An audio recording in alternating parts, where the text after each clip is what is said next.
E hoje, recebendo o Gelson, tu é o filósofo dos quadrinhos. É, o que falam, né? Ser chamado de filósofo muitas vezes parece pesado para quem estuda filosofia. Né? Eu me considero um estudante eterno de filosofia, né? E todo mundo hoje me chama assim, então até a própria editora registrou a marca, então estamos aí como filósofos dos quadrinhos. Criou até um canal no YouTube, né? Sim, criamos um canal no YouTube, né? O pessoal começou a pedir que minhas palestras sejam gravadas para o pessoal de fora das cidades ou fora do estado poderem assistir, e aí veio a necessidade de fazer o canal. Também já tinha outras ideias de ter alguns programas em algumas TVs locais, e eu fui pensando, ao mesmo tempo fui resistindo bastante, que me tornar um youtuber é algo assim, meio estranho para mim, ainda mais que eu estou chegando a uma determinada idade, assim, cara, né? Acho que é coisa de gurizão, assim, eu não acho que não é para mim, mas acabou assim, o pessoal pedindo e acabei gravando, o pessoal curtindo, o pessoal pedindo, o pessoal compartilhando. Então estamos aí, vamos fazendo alguns videozinhos falando sobre filosofia e quadrinhos. Então tu é professor de filosofia, Isso. mestre em educação e doutorando em educação. Isso. E dá aula também de filosofia? Dou aula de filosofia. Dou aula de filosofia no ensino médio, uma escola em Porto Alegre, e no ensino superior, uma faculdade em Cachoeirinha.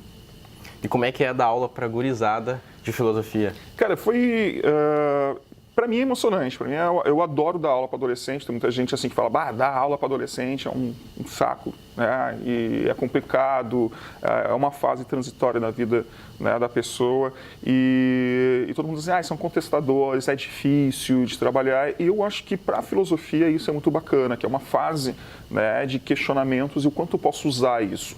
Ao mesmo tempo, filosofia é algo muito estranho para os adolescentes, né? E possa parecer também algo muito chato para eles.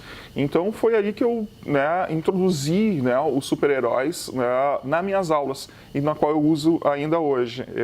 Quando eu iniciei da aula de filosofia para a gurizada, eu tive essa dificuldade de lecionar filosofia, né, trabalhar os filósofos, as teorias filosóficas, e muitos chegaram a fazer um abaixo-assinado para mim sair da escola, de tão chato que eu era. Isso foi meu período, meu estágio ainda docente.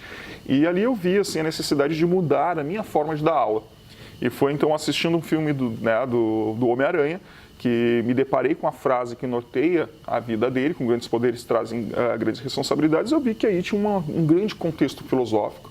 Peguei essa frase, levei para a sala de aula, fiquei umas 4 semanas discutindo o que significa essa frase, a questão de moral e ética e dever, e foi 4 semanas maravilhosas, onde eles foram buscar filósofos, buscar teorias e trazer para a sala de aula. E na 4ª semana chegou 2 alunos para mim e assim, professor, qual é o próximo super-herói que tu vai trazer?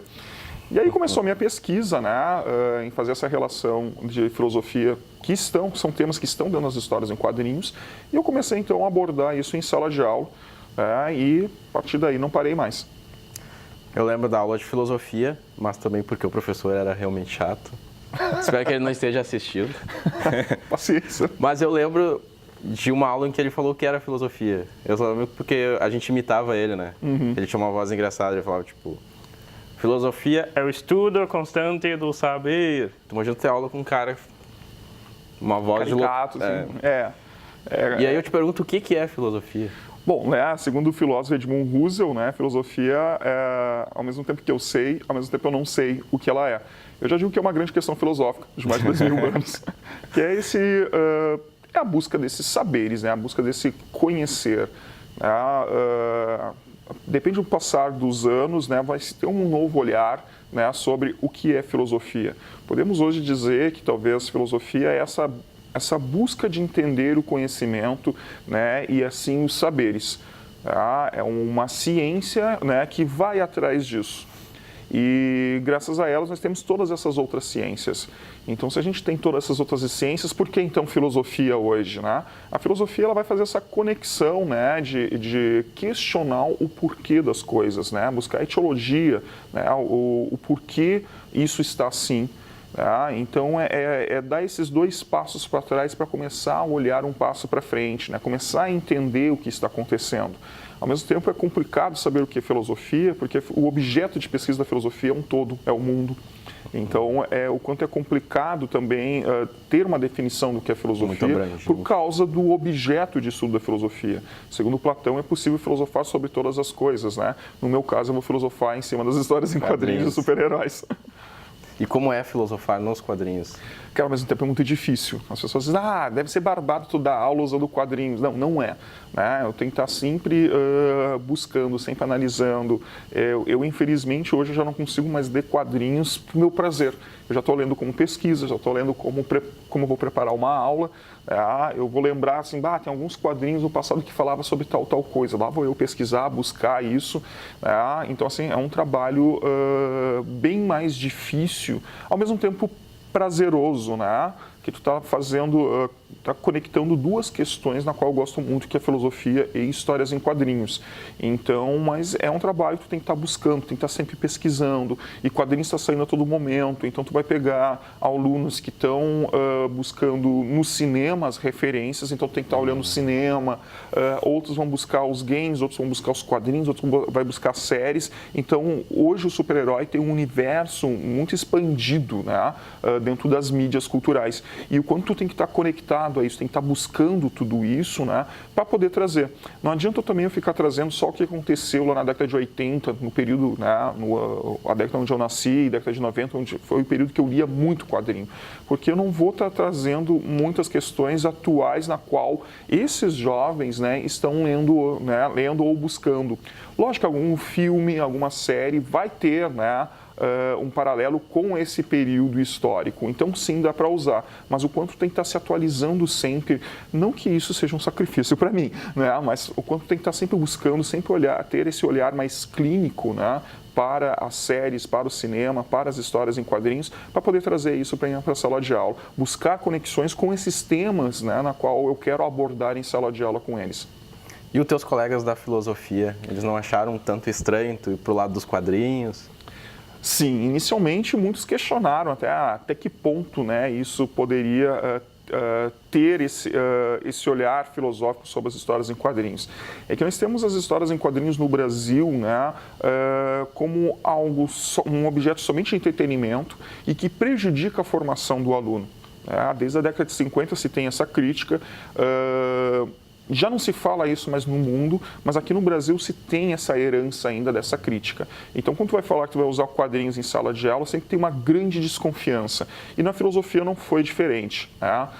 Também que quando eu tentei fazer o meu mestrado, eu sou graduado em filosofia, e quando eu fui para o mestrado, eu tentei em 3 PPGs trabalhar, né, pesquisar histórias em quadrinhos como um objeto pedagógico para o uso, né, em sala de aula, os super-heróis. Nas aulas de filosofia, o pessoal olhou assim, isso aqui não é acadêmico, eu também gostaria de pesquisar umas outras coisas, mas eu tenho que buscar algo acadêmico. Isso era a fala de alguns professores.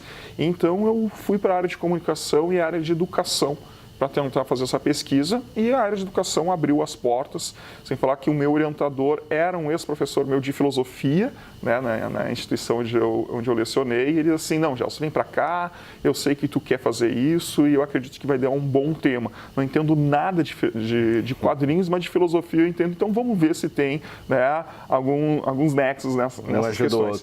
E um ajuda o outro, e aí foi.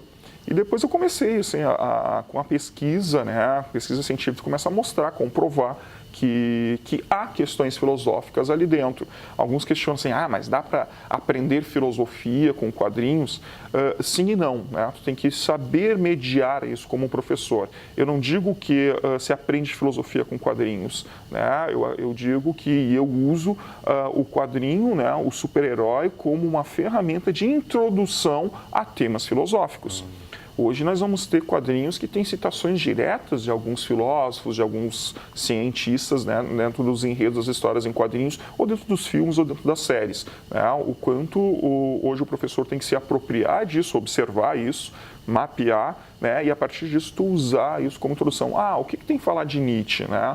Eu me lembro na série Smallville, né, que contava a história do Superman, o quanto se falava de Nietzsche. O que tem a ver o Superman de Nietzsche com o Superman das histórias em quadrinhos? Então é isso que tu tem que pegar, né, analisar e trazer para o aluno, né, em qualquer fase da educação, tanto no ensino fundamental, no ensino médio ou no ensino superior. Então tu vai usar, né, as histórias em quadrinhos como algo introdutório a temas filosóficos. quadrinhos. E aí eles vão começar a buscar a ter um sentido, né? Ver que a filosofia não é algo só do mundo das ideias, que tu fica viajando, eles começam a ver que há uma prática dela, né? Que ela está sendo exercida. Talvez o mundo ficcional nas histórias em quadrinhos, mas me traz um sentido. Gelson, tu trouxe aqui alguns livros, né, para mostrar o teu trabalho. Eu queria que tu falasse primeiro um pouco desse aqui, porque ele é um prêmio da Associação Gaúcha de Escritores, né, de 2012. O Filosofando com Super-Heróis era uma ideia que eu não estava aceitando muito em publicar um livro inicialmente. Eu escrevi, quando estava pesquisando, né, sobre histórias em quadrinhos e a sua relação com a filosofia, comecei a escrever algumas crônicas para jornais, né, comecei a escrever alguns artigos para revistas científicas, e daí veio alguns professores meus do mestrado e alguns amigos dizendo assim, pô, cara, tu pode, né, reunir tudo isso e lançar um livro falando sobre filosofia e histórias em quadrinhos. Até então existia só um que foi lançado nos Estados Unidos, que era uma coletânea, né, de várias pessoas falando sobre determinados personagens e linkando com filosofia, porém muitos deles não eram filósofos, né? Não eram graduados em filosofia e sim em outras ciências. E aí o pessoal disse assim, pô, cara, acho que está na hora de alguém lançar isso, a tua ideia é bacana, quem sabe tu não lança. Eu fiquei assim, poxa, lançar um livro, né? Eu acho que um livro tu tem que pensar ele, e se eu reunir não é pensar um livro, é só uma reunião, né? Uma junção de vários artigos, várias crônicas que eu escrevi. Daí, junto com o meu orientador, o coordenador do curso, eles me apoiaram bastante, a minha esposa apoiou bastante. Eu fui lá, então, peguei, juntei, passei para algumas pessoas, né, lerem. A gente fez uma adaptação linguística, né, para não se tornar uma linguagem tão acadêmica assim. E a gente mandou para algumas editoras. E aí veio a editora Mediação, né, adorou a ideia, que é uma editora aqui de Porto Alegre. Ela é conhecida como a editora do professor, porém a ideia dela era lançar o livro para estudantes, né? Então eles mudaram um pouquinho o teor, o perfil deles, né, para lançar o livro. E aí foi assim, até então eu não acreditei que um livro meu ia ser lançado e ia ser bancado ainda pela editora. Então foi assim, foi lançado o livro, por incrível que pareça, em menos de um ano foi vendido praticamente toda a primeira edição, e que foi lançado em 2011, final de 2012 já sai a segunda edição. E aí a editora colocou o livro para concorrer o prêmio de melhor livro do ano da Associação Gaúcha de Escritores em 2012, na qual eu fui um dos finalistas. E acabei indo no prêmio, mas sem expectativa alguma, né? E estava concorrendo com grandes escritores, né? E eu ali, um cara que lançou somente um primeiro livro, falando de filosofia e falando de quadrinhos, né?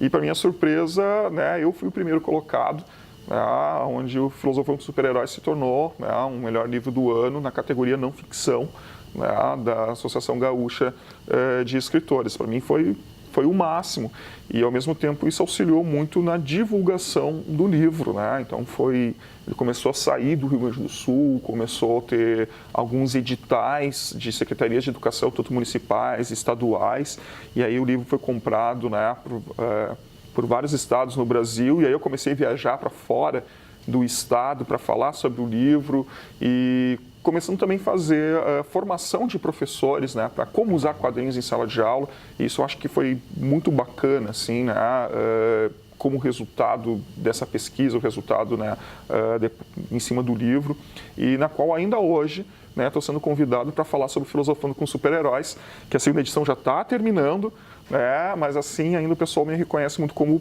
né, o cara que escreveu Filosofando com Super-Heróis. Eu lancei outras, né, lancei um outro livro, eu tenho participação em vários outros livros, como capítulo, como coletânea, mas todo mundo me lembra como, né, o autor do Filosofando com Super-Heróis, na qual destacou.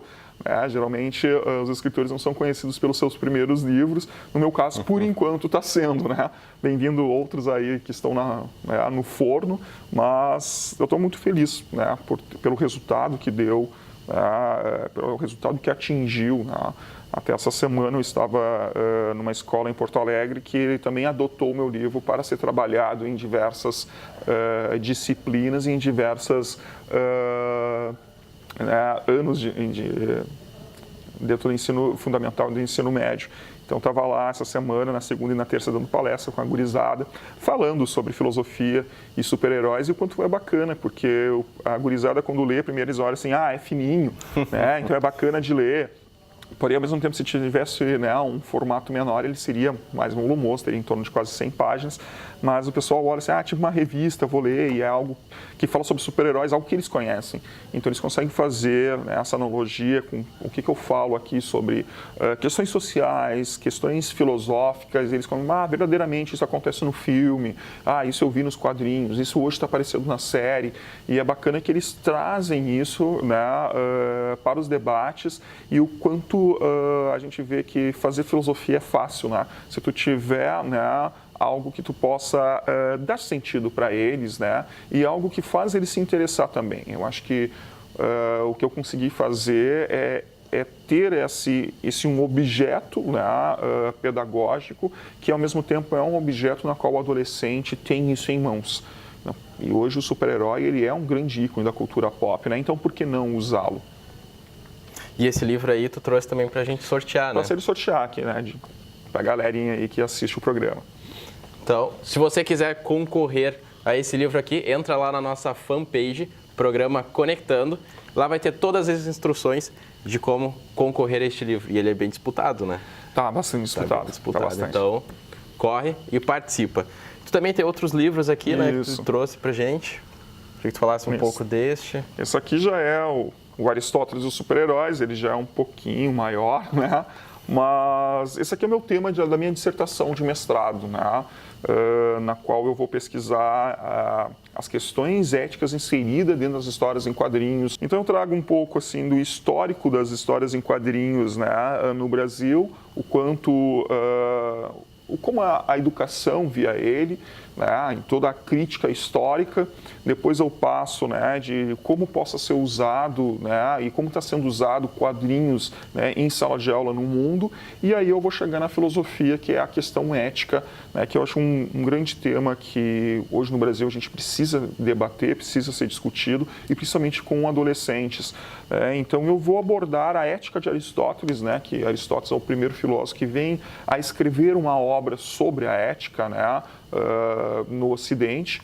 Então, e é uma obra muito atual ainda, né? Então, eu abordo essas questões da ética de Aristóteles inserida nas histórias em quadrinhos desses 4 personagens.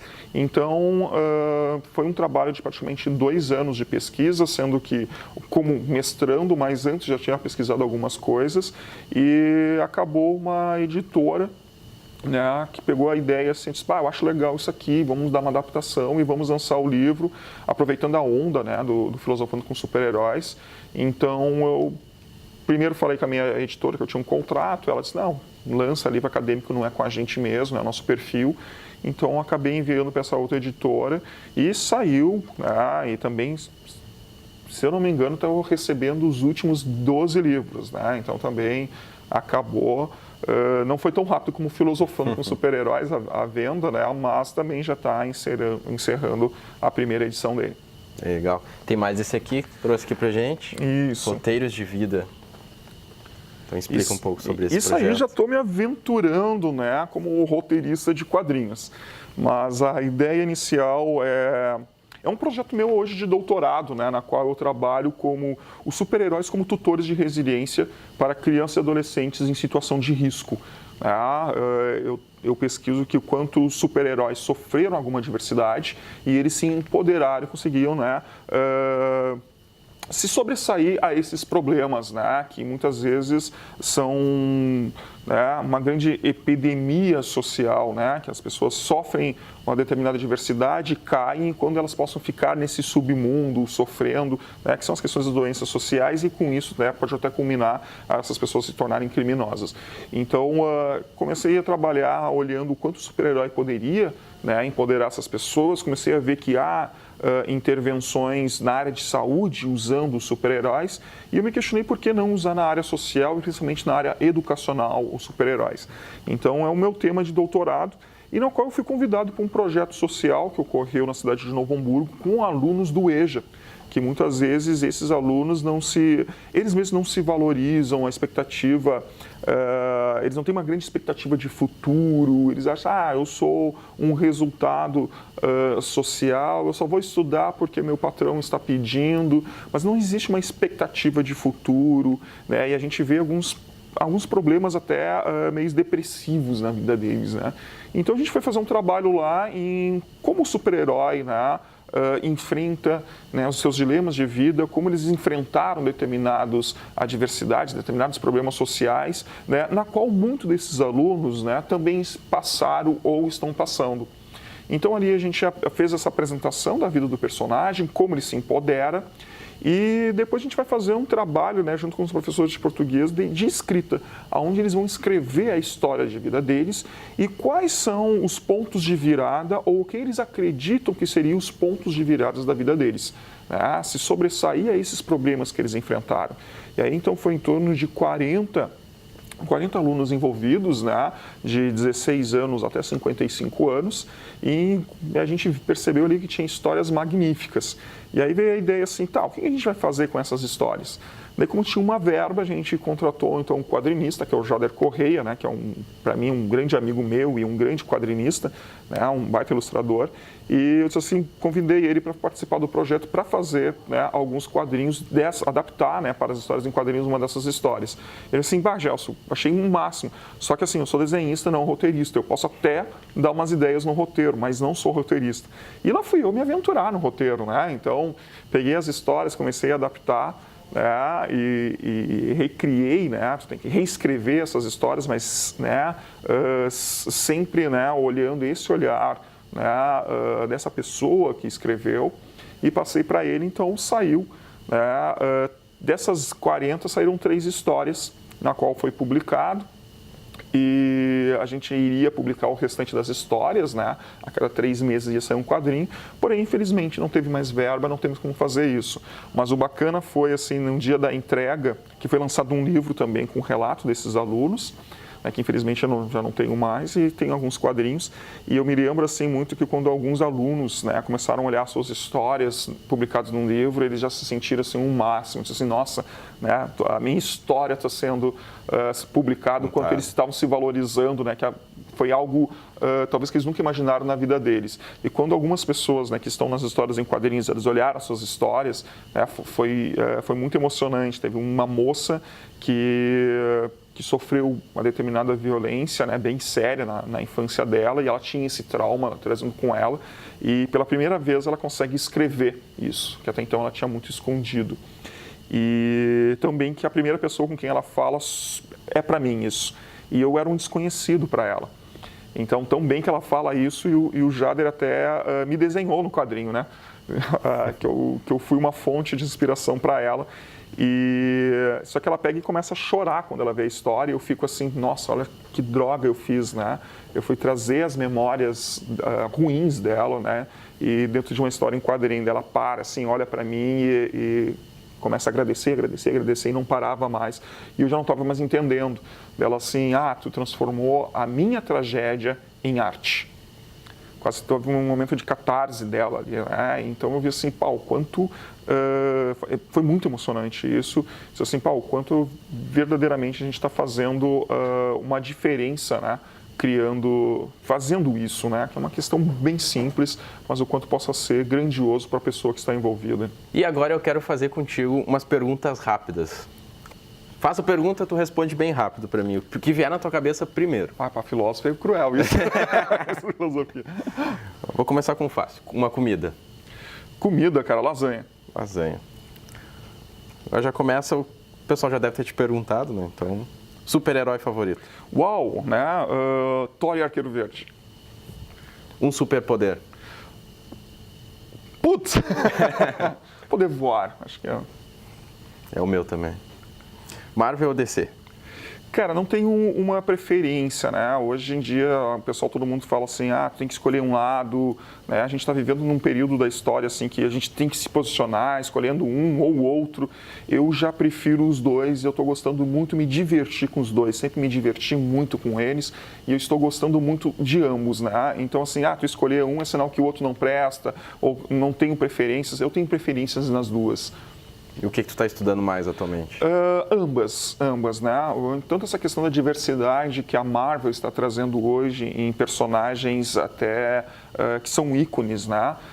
Está sendo bastante bacana, tem bastante referencial para isso. Mesmo hoje, alguns falando que a Marvel possa estar perdendo público por causa disso. Eu acredito que não, né? Porque a Marvel sempre trabalhou a diversidade, sempre trabalhou as adversidades, né? O surgimento da Marvel traz isso. Eu não acredito que seja, né, por isso. Outros vão dizer, a DC também usa, né, diversidades e olha só, nós a DC estamos mantendo, né, o mercado de venda de quadrinhos. Porém, diferente da Marvel, né, a DC não mostra as diversidades em personagens, né, de ponta.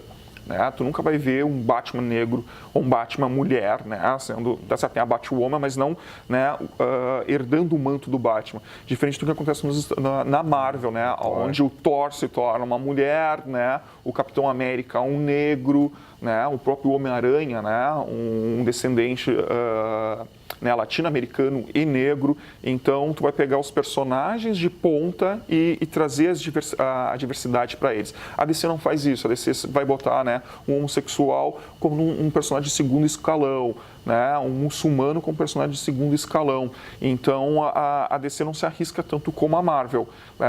Mas a DC, ela tem mais questões, os personagens têm umas questões mais filosóficas, enquanto a Marvel tem questões mais, né, sociais, né, alguns dilemas sociais que estamos enfrentando, principalmente hoje no mundo. Né? Então, são ambas, né, são materiais riquíssimos para pesquisa, não só para filosofia, mas também para outras ciências. Próximo, uma frase de super-herói. Cara, com grandes poderes trazem grandes responsabilidades. Imaginei. Tu lê mais sobre quadrinhos ou sobre filosofia? Cara, acho que tá no meio a meio hoje, assim, né? Tirando quadrinhos mesmo que eu leio, né, mais livros que falam sobre quadrinhos e filosofia. Você sabe que hoje no doutorado estou lendo bastante questões sobre psicologia, né? Então a filosofia foi um pouco de lado. Mas é um meio a meio, assim, entre as questões científicas e sobre quadrinhos. Hoje, felizmente, nós temos bastante, né, produções, né, falando sobre quadrinhos, tanto falando sobre essa área de comunicação, que é um fenômeno mundial, mas como mostrando também algumas questões científicas sobre os quadrinhos. Eu acho que nós estamos vivendo um momento histórico bem interessante, onde começa, né, a ciência a olhar para a cultura, e principalmente para a cultura pop, e começar a reconhecê-la, né, e dizer que sim, há questões benéficas, além do entretenimento, que esses ícones estão trazendo. Uma fonte de filosofia?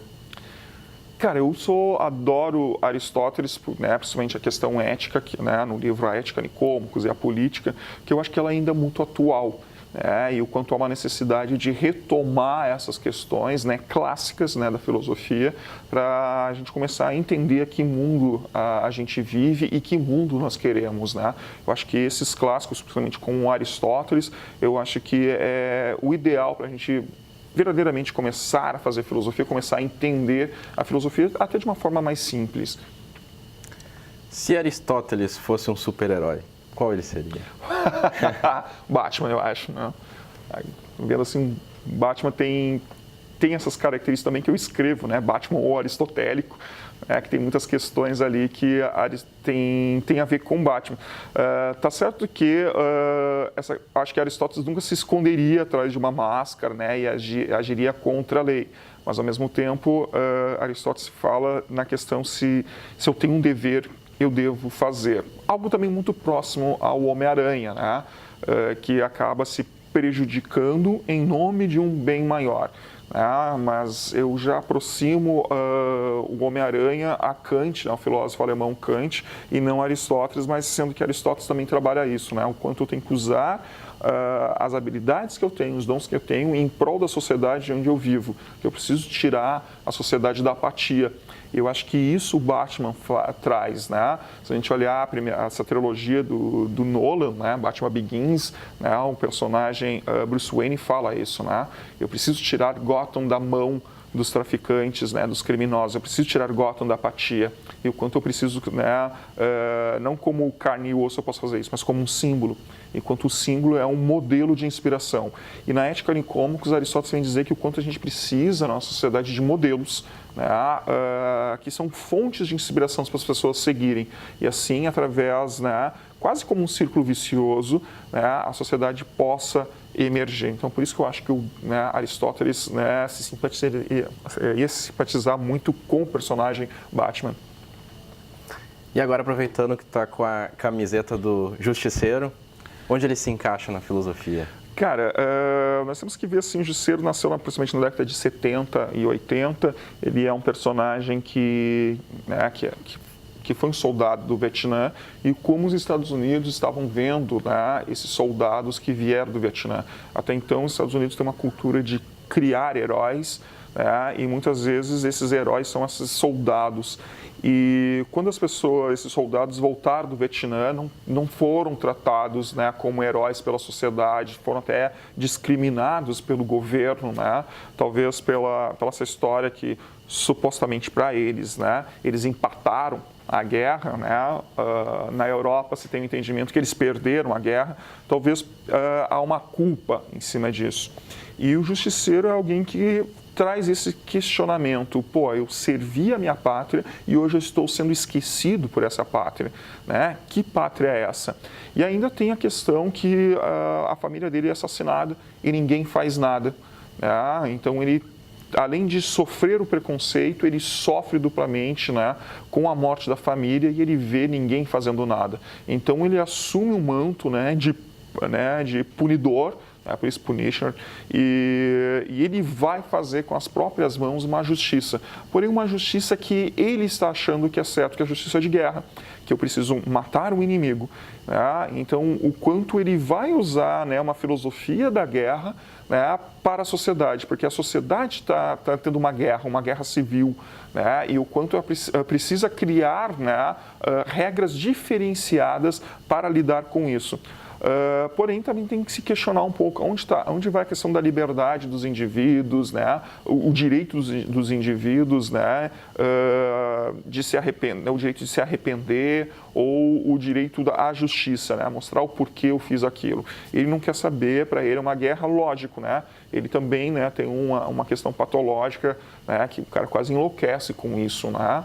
Imagina tu ter tua família morta, assassinada, né? Tu vem de uma guerra, né, tu não consegue, tu tá com saudade da tua família e logo depois a sua família é morta. Então, né, aconteceu algo, né, no universo psicológico dele, que é abalado com isso, o cara enlouquece. Mas, ao mesmo tempo, né, o surgimento desses anti-heróis, o surgimento do Wolverine, logo depois do Deadpool também, né, e alguns vilões também mais sanguinários, eles vão trazer esse novo olhar sobre a sociedade na qual o Estado esqueceu. O Estado não consegue dar conta mais à sociedade. Então, enquanto os heróis eles se vestem, né, o seu uniforme para resolver, né, mas para resolver de uma forma de justiça através do olhar deles. Eles vão ser a justiça. Diferente com os heróis tradicionais, né, que respeitavam muito, né, esse padrão de justiça social, que ainda acreditam, né, no Estado, mesmo vendo o Estado sendo abalado, mas eles acreditam ainda na justiça, acreditam no Estado, acreditam nas pessoas. O anti-herói já não acredita mais. Ele diz, eu preciso fazer. Nós estamos vivendo em situações drásticas e é preciso fazer, né, ações drásticas, né, para combater isso, né, combater o crime, né, com certo teor de igualdade. Né? Alguns vão dizer que isso seria a justiça natural, né? Colocar, se tu tirou a vida de alguém, eu vou tirar a tua vida também. Né? Então, olho por olho, dente por dente, que seria talvez, né, a justiça natural. E agora, não se encaixa muito nos teus estudos, mas aproveitando que eu estou com a camiseta dos Power Rangers, também dá para encaixar? Não, dá sempre para encaixar tudo com filosofia, né? Eu nunca fiz uma análise aos Power Rangers, porém eu sempre... Então, a primeira análise aqui dos Power Rangers. Inédita, né? Os Power Rangers sempre tem aquela questão de salvar o local deles, é algo bem como aristotélico, né? O quanto eles usam essa potência que eles têm, né, que são esses poderes que eles adquirem em prol da comunidade onde eles vivem, né, Alameda dos Anjos. Eles não vão ficar lutando em Nova York, em Los Angeles, não, eles vão lutar pelaquela cidade de interior, aquela cidade pequena onde eles vivem. Né, algo bem aristotélico, que quando Aristóteles fala que eu preciso colocar o meu empoderamento, né, as minhas habilidades em prol da comunidade onde eu vivo. Né? Ao mesmo tempo é estranho, né? É só a Alameda dos Anjos que é atingida pelos inimigos espaciais, né? Uma cidade pequena, mas o quanto vem trazer também essa questão de uma cultura de interior, uma cultura de uma cidade menor, o como se comporta, né, adolescentes. Eu não assisti o filme ainda, né? Mas as séries que tinham traziam muito isso, né? O adolescente se comportando numa cidade de interior, uma cidade pequena, o como se dá isso. As necessidades deles, os enfrentamentos deles, né? Isso sempre esteve presente nos enredos. Algo muito parecido com o quadrinho, né, do Homem-Aranha, né, que vai trazer essas necessidades dos adolescentes, né, do seu leitor, e essa expectativa de vida que eles têm. O que eles esperam da vida? Então, esses questionamentos estão dentro dos Power Rangers, né? Saiu alguns quadrinhos que retratavam muito isso. Alguns falavam assim, isso é uma cópia do Homem-Aranha. Que seja, né? Mas eu acho que eles estão tendo um olhar diferente, não só de um adolescente que está numa cidade grande, mas sim também numa cidade pequena. Eu acho que isso é o ganho dos Power Rangers.